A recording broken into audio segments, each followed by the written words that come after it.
नमस्कार साथियों, आज एक ऐसे सेशन पे चर्चा करने के लिए हैं, जो हमारे देश में काफ़ी एक चर्चा का विषय बना हुआ है। आगामी आने वाले समय में 24 नवंबर को हमारे देश में सर्वोच्च न्यायालय को एक नए चीफ जस्टिस बहुत जल्द मिलने जा रहा है और वह होंगे जस्टिस सूर्यकांत। जस्टिस सूर्यकांत अभी काफ़ी चर्चाओं में हैं और इन्होंने जो बातें कही है, कोलिजियम सिस्टम के बारे में सभी एस्पिरेंट्स को जानना चाहिए। और अगर आप इंडियन पॉलिटी आपने पढ़ा हो, तो आपने अवश्य पढ़ा होगा कॉलेजियम प्रणाली, कॉलेजियम सिस्टम। दरअसल इस कॉलेजियम जो सिस्टम है, इसका इवोल्यूशन कैसे हुई, इस विषय पे भी बात करेंगे। संक्षेप में आपके सामने सारी बातें हम रखने का प्रयास करेंगे। जैसा कि आप देख पा रहे हैं, जस्टिस सूर्यकांत चीफ जस्टिस अभी वर्तमान के वी आर गवई 52 नंबर के 52 नंबर के चीफ जस्टिस हैं और आने वाले 23 नवंबर को वो रिटायर हो रहे हैं और उनके स्थान जस्टिस सूर्यकांत जगह लेंगे और ये देश के 53rd नंबर के चीफ जस्टिस बनेंगे, है ना। 24 नवंबर को ये ओथ लेंगे और आप जानते हैं कि हमारे भारत के संविधान में आर्टिकल 124 में क्लॉज 2 में स्पष्ट किया है कि भारत के राष्ट्रपति चीफ जस्टिस को अपॉइंट करेंगे, है ना। इसी प्रकार से अंडर आर्टिकल 217 में राज्य के हाई कोर्ट के जजों की नियुक्ति के बारे में बात करी गई है, जो इसे राष्ट्रपति के द्वारा अपॉइंट की जाएगी आफ्टर कंसल्टेशन यहाँ के जो चीफ जस्टिस होंगे हाई कोर्ट के और राज्यपाल और सुप्रीम कोर्ट के सीजेआई से परामर्श के बाद में उनका अपॉइंटमेंट होता है। सिमिलरली इसी प्रकार से अगर जजों की हाई कोर्ट में अगर हम स्थानांतरण की बात करें, अगर जजों की हम ट्रांसफरेबल की अगर बात करें, तो आर्टिकल 222 में बातें की गई है। आइए हम लोग समझते हैं।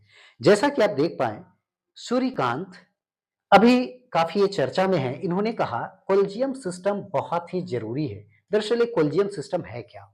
हमारे देश के सुप्रीम कोर्ट के नए आने वाले समय में चीफ जस्टिस होंगे जस्टिस सूर्यकांत। और ये सूर्यकांत हमारा देश में एक परंपरा रहा है और ये परंपरा कब से इवॉल्व हुआ है उसके बारे में भी बात करेंगे कि जो वरिष्ठ होंगे जस्टिस सूर्यकांत परंपरा और वरिष्ठता के क्रम के मुताबिक ये काफी अनुभवी भी हैं और ये वरिष्ठ भी हैं, इसलिए हमारे देश के 53वें चीफ जस्टिस होंगे। ठीक है, अभी चर्चा काफी इन्होंने एक कोलिजियम सिस्टम के बारे में कही, जो काफी एक चर्चा का विषय बना हुआ है। और आप जानते हैं कि कोलिजियम सिस्टम को लेकर के हमारे देश में चाहे अभी वर्तमान के लॉ मिनिस्टर अर्जुन राम मेघवाल या अगर इससे पहले की अगर हम लॉ मिनिस्टर की बात करें किरण रिजिजू, किस प्रकार से इन्होंने इन लोगों ने टिप्पणियां की थी कोलिजियम सिस्टम के बारे में, आप सभी ने पढ़ा होगा, समझा होगा और देखा होगा, है ना। आइए हम लोग बात करें और अभी वर्तमान में कोलिजियम सिस्टम के बारे में जो बातें वर्तमान के चीफ जस्टिस के द्वारा कही गई, ये भी बड़ा एक इम्पोर्टेंट एक चर्चा का विषय बना हुआ है ना। और वो क्या है, आप देख पा रहे हैं, डॉक्टर वी आर गवई साहब सभी कोलिजियम के सिस्टम में एक मत में होकर के कह रहे हैं कोलिजियम सिस्टम अच्छा है। कैसे अच्छा है और कैसे सही नहीं है, इस विषय पे भी हम आगे बात करेंगे। पहले हम बेसिक कॉन्सेप्ट पे आते हैं। कोलिजियम सिस्टम एक जजों को नियुक्त करने के लिए और उसको ट्रांसफर करने के लिए एक सिस्टम बनाया गया है ना। उसी को हम कोलिजियम सिस्टम कहेंगे। जैसा कि आप देख पाए, collegium system mechanism used to appoint and transfer किसका? द जज in supreme court and high court, both the court. High court की बात करें या फिर हम सुप्रीम कोर्ट की बात करें, इन दोनों जजों को नियुक्त करने का एक प्रणाली बनाया गया है, एक सिस्टम बनाया गया है। इस सिस्टम में कौन कौन होंगे? इस सिस्टम में होंगे एक सीजेआई प्लस 4 अदर जज, है ना, अदर जज। यही सब मिल करके देंगे कि कौन जज होगा और इस परामर्श को राष्ट्रपति तक भेजा जाएगा, है ना, और राष्ट्रपति ही फिर इसको नियुक्त करेंगे। तो ये कुछ यहाँ पे इंपॉर्टेंट फैक्ट है जो आपको याद रखने चाहिए। तो इसमें आप कहें एक चीफ जस्टिस प्लस 4 अदर जज, तो टोटल यहाँ पे 5 हो गए, जिससे आपका कोलिजियम सिस्टम बना, है ना। इसका इवोल्यूशन कैसे हुआ आगे देखेंगे। लेकिन हाँ, ये जो कोलिजियम सिस्टम है ना, ये हमारा कॉन्स्टिट्यूशन में मेंशन नहीं है। कॉन्स्टिट्यूशन में इसकी कोई चर्चा नहीं की गई है।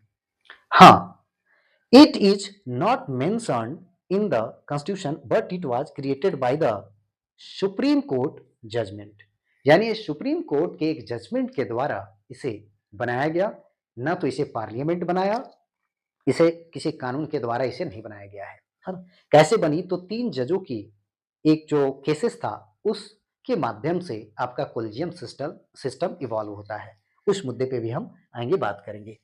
फर्दर आगे की अगर हम बात करें तो एक कोलिजियम सिस्टम सुप्रीम कोर्ट में और हाई कोर्ट में जजों की नियुक्त और ट्रांसफर के लिए इस्तेमाल होने वाला एक मैकेनिज्म है, जिसे हम तंत्र कहें, है ना, तंत्र। और यही तंत्र जो है मैकेनिज्म, उसी को हम कोलिजियम सिस्टम कहते हैं, जिसका हमारा संविधान में कहीं भी इसका कोई उल्लेख नहीं है। लेकिन सुप्रीम कोर्ट ने अपने एक फैसले के जरिए इस सिस्टम को इवॉल्व किया, और वो कौन से ऐसे मुद्दे थे, वो कौन से ऐसे 3 जजमेंट थे जो सामने आए, उन मुद्दों पर भी हम आगे इसी में बात करेंगे। अभी हिंदुस्तान के एक अखबार में देखें तो छपता है, सुप्रीम कोर्ट के जज ने कहा भारतीय संविधान में लचीलापन निहित है जो इसे समय के साथ विकसित होने की अनुमति देता है। उन्होंने यह भी कहा कि कोलिजियम प्रणाली आविष्कार बाद में नहीं हुआ, बल्कि बेसिक स्ट्रक्चर का हिस्सा है ना? ऐसा जस्टिस सूर्यकांत ने कहा। और ये बातें क्यों कही? तो आप जानते हैं, एक आर्टिकल की अगर हम बात करें, अंडर आर्टिकल 368, है ना?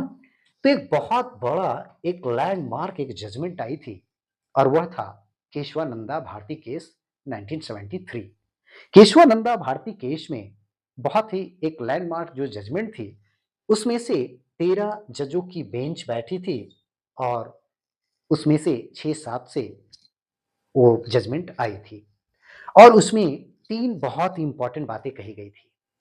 Under article 368 deals with the power of parliament to amend the constitution, but basic structure of the constitution cannot be amended and changed, है ना? लेकिन यहाँ पे जो बातें सूर्यकांत जस्टिस साहब के द्वारा कहा गया, अब ये मुझे नहीं समझ में आई कि बेसिक स्ट्रक्चर का इन्होंने एक हिस्सा कहा, किस बेस पे इन्होंने कहा? क्योंकि जब कोलिजियम सिस्टम इवॉल्व हुआ था, तो वो जजों की 3 जो केसेस थे, उसके माध्यम से इवॉल्व हुआ था। आगे हम देखेंगे। जैसा कि आप देख पाएँ तो इन्होंने ही ये बातें कही, और आप जानते हैं कि ये 24 नवंबर 2025 को देश के 53rd सीजेआई होंगे, है ना? देश के 53वां, ठीक है? और इस अगर हम सीजेआई की बात करें तो जानते हैं कि एक आर्टिकल है 124 क्लॉज 2, इसमें स्पष्ट कहा गया है कि जो सुप्रीम कोर्ट है, उनकी जजों की नियुक्ति राष्ट्रपति के द्वारा की जाएगी, और वो प्रेसिडेंट के द्वारा जब इनकी नियुक्ति होगी, तो हमारे देश के हमारे देश के सुप्रीम कोर्ट के सर्वोच्च स्थान पे बैठेंगे, जो चीफ जस्टिस ऑफ इंडिया कहलाएंगे, है ना?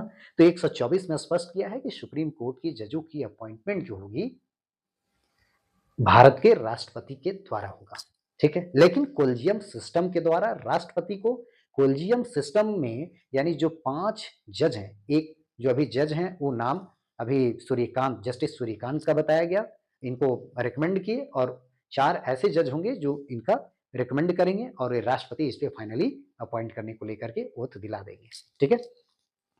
और इसी प्रकार से अगर हाई कोर्ट की बात करें तो हाई कोर्ट आर्टिकल 217 में कहा गया है कि भारत के राष्ट्रपति अपॉइंट करेंगे हाई कोर्ट के जज को। सिमिलरली इसी प्रकार से अगर जजों की ट्रांसफर की बात आएगी तो 222 में बात कहा गया है ट्रांसफर को लेकर के जजों का, ठीक है? अब आते हैं इम्पॉर्टेंट एक विषय है आपका 3 जजेस केस। दरअसल वो 3 जजों की जो केस थी वो क्या है?